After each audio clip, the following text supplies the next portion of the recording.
ہماری تاریخ کے عظیم ترین دنوں میں سے یہ 6 ستمبر کا دن ہے۔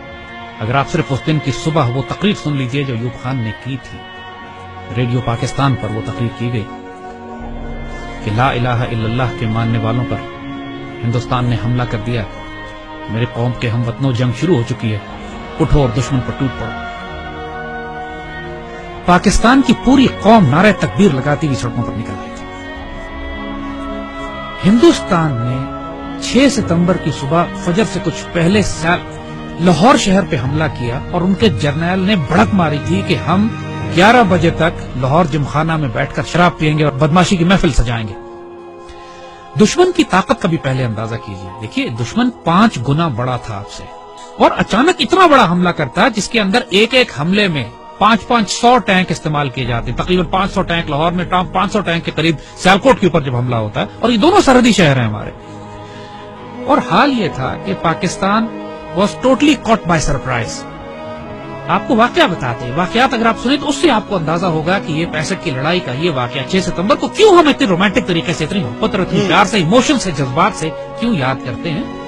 ایئر چیف نے نور خان صاحب کی دلیری اور جرت دیکھیے، یہی پہ لیڈنگ فرام دا فرنٹ جسے کہتے ہیں، انہوں نے کہا کہ یہ سارٹیز نہیں جائیں گی جب تک میں خود نہ دیکھ لوں کہ یہ کتنی خطرناک ہے ہمارے پائلٹ۔ دنیا کی تاریخ میں پاکستان فوج ایک واحد فوج ہے کہ جس میں آفیسر کیجویلٹی ریٹ سب سے زیادہ ہے، اس لیے کہ ہمارے آفیسرز آگے بڑھ کر لیڈ کرتے ہیں۔ پاکستان نیوی کے پاس ایک سبمرین تھی غازی، اور اس سبمرین نے دشمن کا ناکہ بند کیا ہوا تھا۔ اس زمانے میں تاریخ ناول اور کتابیں لکھی گئی کہ سومنات پر محمود غزنوی کے 17 حملوں کے بعد یہ 18واں حملہ، اور پاکستان کی نیوی آگے بڑھ کر سمندروں میں گئی، دوارکا پہ گئی، دوارکا کے قلعے کو تباہ کیا، بومنگ کر کے، فائرنگ کر کے، شیلنگ کر کے، اور پھر نکل کر واپس آئی۔ میرے والد توپ خانے کے افسر تھے اور سیالکوٹ ہی میں مقیم تھے، سیالکوٹ سیکٹر پہ بالکل سرحد پہ ہمارا گھر تھا۔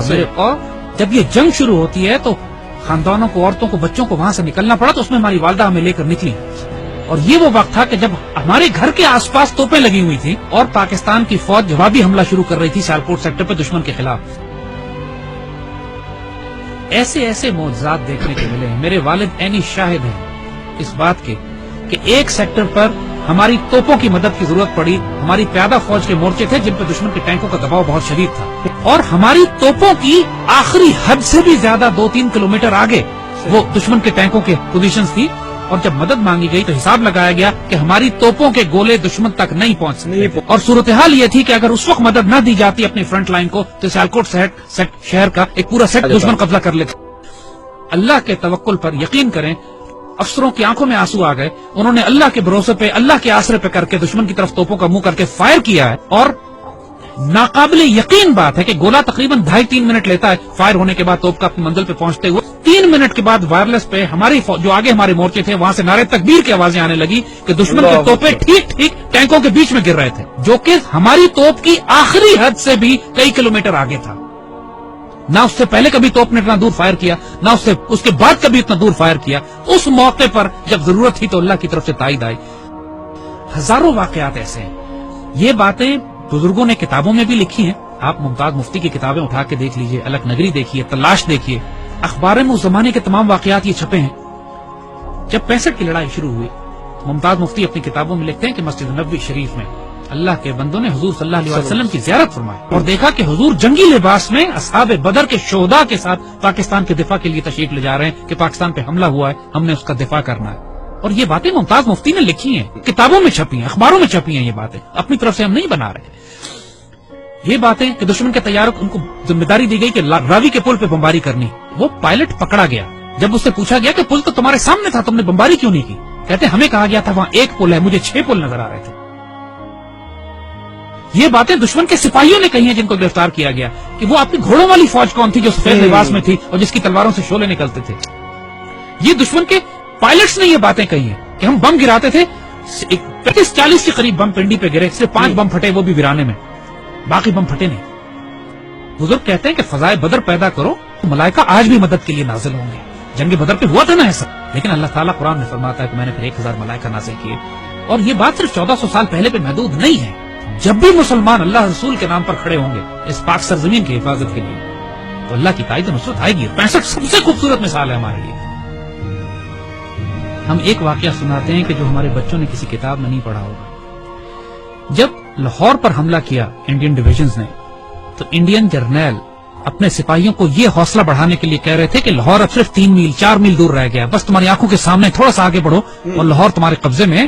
مزاحمت شدید ہو رہی تھی اور پاکستان کے جوانوں نے اپنے آپ کو دشمن کے ٹینکوں کے سامنے ڈال دیا تھا روکنے کے لیے۔ اس کیفیت میں لاہور تقریباً 14 میل دور تھا۔ تو وائرلیس پہ جب ہمارے جوانوں نے، ایک افسر نے یہ سنا کہ دشمن کا جنرل اپنے سپاہیوں سے یہ کہہ رہا ہے کہ صرف 3 یا 4 میل دور لاہور رہ گیا، اور اس وقت لاہور 14 میل تھا۔ اس وقت اس افسر نے، ہمارا وہ زخمی افسر نے اپنے مورچے سے نکلا ہے، سڑک کے کنارے جو کتبہ لگا ہوا تھا جس پر لکھا تھا لاہور 14 میل، اس پر اس کو اکھاڑا ہے وہاں سے اور اس کو انڈیا کی طرف لے کر گیا ہے، آگے مزید 2 فرلانگ آگے، اور وہاں پر اس نے لگایا ہے اور اپنے خون سے اس پر نقطہ لگا کے 0.2 ایڈ کیا ہے اور لکھا ہے 14.2 بلڈی مائلز۔ 14.2 بلڈی مائلز تھا لاہور، دشمن اس کو پار نہیں کر سکا۔